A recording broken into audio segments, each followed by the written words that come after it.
the ZZ method has just gotten its first sub-7 official average as performed by Yoruba. At the time it was European record 97, at the time of recording it is ER 100. It is top 400 in the world. Some would say it's long overdue. Let's take a look at it, but before I jump into showing you the reconstructions, let's talk about the average for a minute, right? The solve in question, Yoruba, usually averages low 50s in the move count. It's kind of 54, 53 kind of region. Recently, to try and get better comp results, he has been focusing on fluency and TPS, turning quickly and not pausing, regardless of how good the solution is. As a result, with the exception of one particularly good solve, this average is like 8 to 10 moves less efficient than usual, but it's still sub 7. Even with outright bad solutions, taking the first ear across you see instead of picking a good one, outright ignoring free pairs to do standard pairs instead, you can still be sub 7 with this method. It's proven, the potential is here. Now, let's take a look at these solves.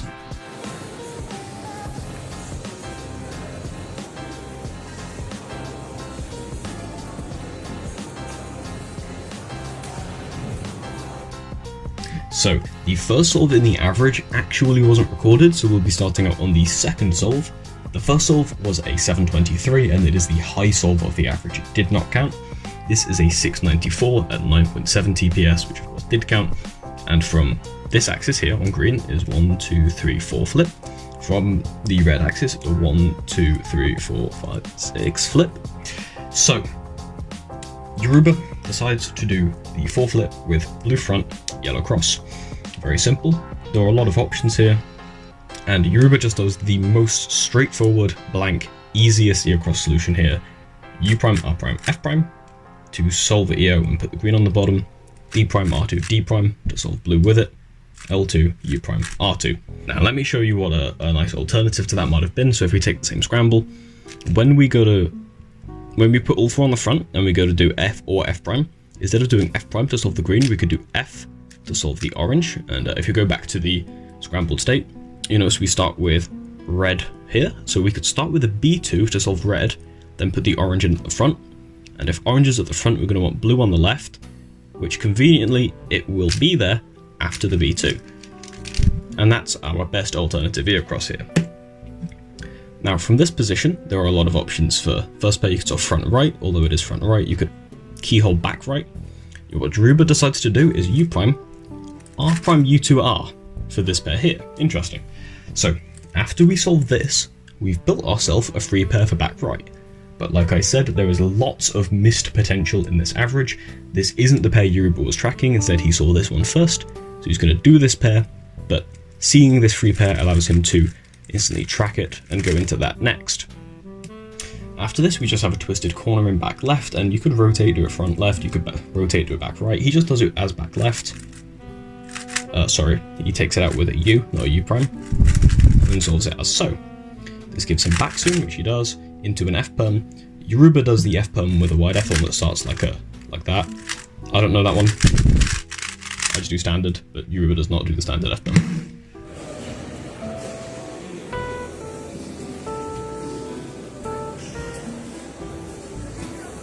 So let's look at the third solve of the average, a 669, 58 turns, 8.7 TPS. From the green axis, it is an 8 flip. From the red axis, it is a 8 flip also, 3 up here, 1 and 2. So, Yoruba takes the same solving axis as last time. Yellow cross, blue on front. And we're going to start with an L. Now we already had 4 on the B face here. 1, 2, 3, 4. But by doing an L, we also set this one up in front left, and we make sure that we're not leaving a misoriented edge in BL where it can be kind of awkward. So this is a nice little habit that you might want to get into. It might make some ear crosses easier to plan for you. From here, we're going to do FB prime. And the F move there might seem strange because there's only 2 misoriented edges on F. What is the purpose? Well, it actually makes the rest of EO easier to solve, because it's nicer to have these 2 misoriented than these 2 up here with this set. From here, we solve the rest of EO with R prime, E prime, F, and we rebuild the cross with R, and then D prime LD. Yep, we completely ignore that pair. Like I said, missed potential. And there's multiple ways that we could have solved that pair. Let me set a couple of these up. If you want to 3-gen it, you could do L, U prime, F2, L prime. That's probably the best way to do it. If you really want to 2-gen it though, L2, D prime, LDL would work. But there is our EOX cross, and from here Yoruba panicked a little bit. He tried to track the first pair and he got it wrong. So we're going to solve the front left pair here by bringing it out. U, L2, U2, L prime to pair up, U prime, L, U2, L prime to solve. From here, this is a fun part of the ZZ method. We can actually see everything we need to solve all of the rest of F2L. We can see this piece here, either using half a peak or a little bit of stickerless cube magic. We know that this stick is yellow, and because we can't see this edge piece, we know it has to be there. There's no like it could be misoriented, like it has to be there, that has to be it. And from here, we can see our 2 remaining F2L edges after this one, and both of the corners, and we know with this one here, with yellow on this side and blue on the front, it has to belong here. It's just a little bit of corner familiarity. We have all of the information we need for F2L. Wonderful.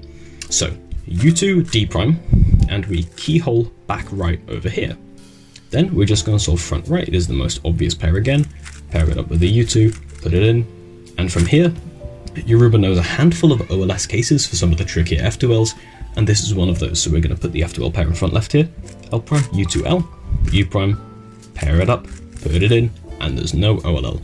From here we have a JB perm, so it's U prime, JB perm, U, AUF. Lovely.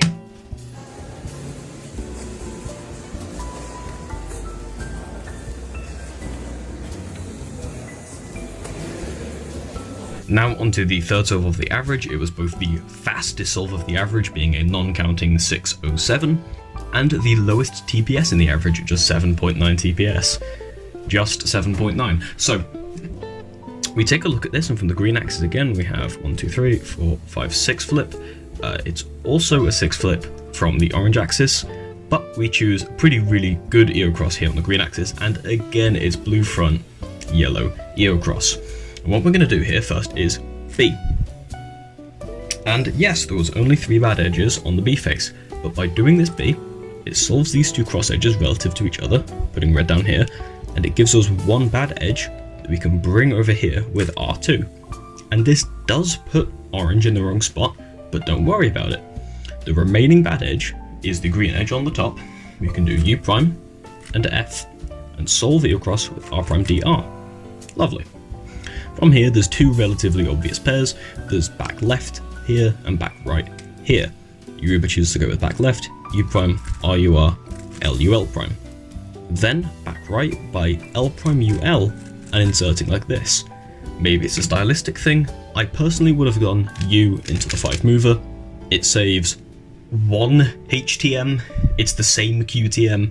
It's probably not much better. It's just what I would have done myself there. Following up, we have the front right pair, which is already built here. R, U2, R prime, U prime, RU, R prime. Sorry, already connected, not already built. And then front left, instead of doing U2 into solving it like this, as many would, you can do L prime UL to zap to a free pair. It's these small little optimizations that help at a higher level.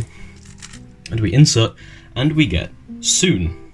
And Yoruba, when I was talking to him through this average, he said he panicked. Oh no, it's soon ZBLL.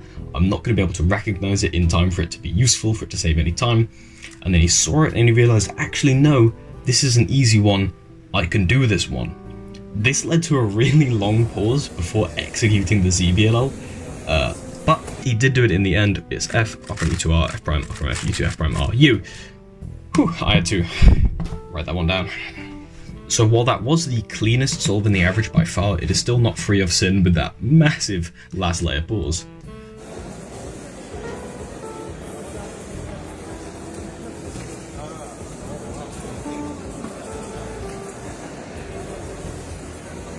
Now at this point, Yoruba is already guaranteed ZZ World Record and the first sub 7 average with the ZZ method. The worst possible average he can get now is 695.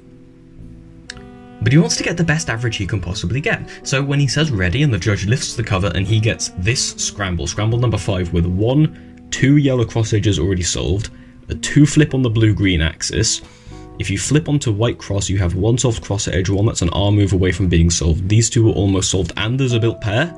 This is the type of scramble that makes or breaks people. It is very difficult because there's so many possible options you could look at while inspecting, and it feels like something really, truly great is possible. If you gave this scramble to me in an at-home session, I would look at it for a little bit. I might over-inspect by like 5 seconds, if I'm being honest, and I would come to yellow cross, orange front. I would do D F prime to put this edge over here, R prime D R to solve the cross, D U prime keyhole this in, and this would be an okay solution, right? It's an EOX cross that isn't too inefficient, and it's relatively ergonomic.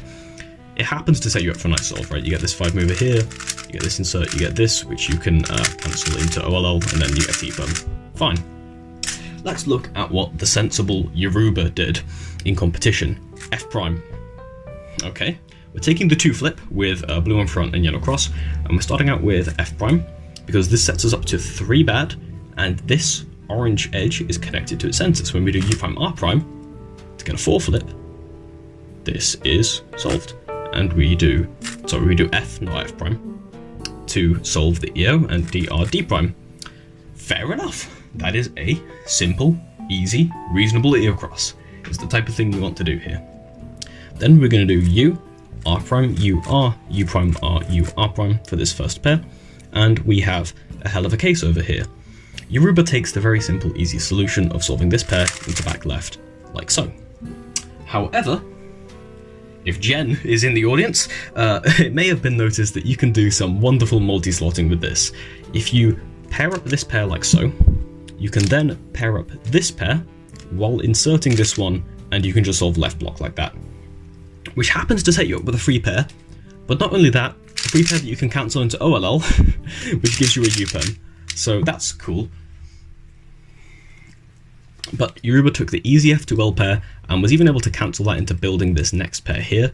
So this L prime to insert turn into an L2 as we build this pair into the back right, and then we solve this remaining case with all quarter moves like so, and we have another ZBLL, U2 to recognize, and then I don't know how you're supposed to execute the ZBLL.